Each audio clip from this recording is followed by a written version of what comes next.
السلام علیکم، آپ دیکھ رہے ہیں سٹی 11 نیوز۔ بہاول نگر سے ہمارے ڈسٹرکٹ بیورو چیف جمیل زیدی کی رپورٹ کے مطابق ملک پاکستان کی طرح Bahawal Nagar government graduate commerce college میں 14 اگست 2024 جشن آزادی شایان شان طریقے سے ادا کیا گیا۔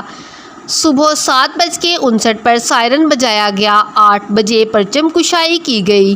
پرنسپل شفیق احمد نے پرچم کشائی کی۔ 8:05 پر قومی ترانہ پڑھایا گیا۔ تمام اساتذہ کرام، ایڈمن و طلباء نے مل کر قومی ترانہ پڑھا۔ ادارہ میں تقریری مقابلہ منعقد کیا گیا۔ تقریب کا آغاز تلاوت کلام پاک سے کیا گیا۔ نعت رسول مقبول صلی اللہ علیہ وآلہ وسلم پڑھی گئی۔ نظامت کے فرائض پروفیسر اختر سعید پراچا نے ادا کیے۔ اس تقریب میں محمد ارسلان کلاس بی ایس نے پہلی اور محمد سلیمان کلاس ڈی کام نے دوسری اور Muhammad Asghar class A D C نے تیسری پوزیشن حاصل کی۔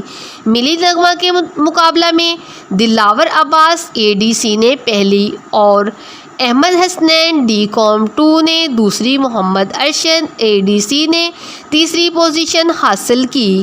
مہمان خصوصی پرنسپل شفیق احمد نے اپنے خطاب میں نظریہ پاکستان کو اجاگر کیا اور تمام اس تقریب میں شرکت کرنے والوں کو شکریہ ادا کیا۔ شفیق احمد پرنسپل نے کالج کے پلاٹ میں پودا لگا کر شجر کاری مہم کا آغاز کیا۔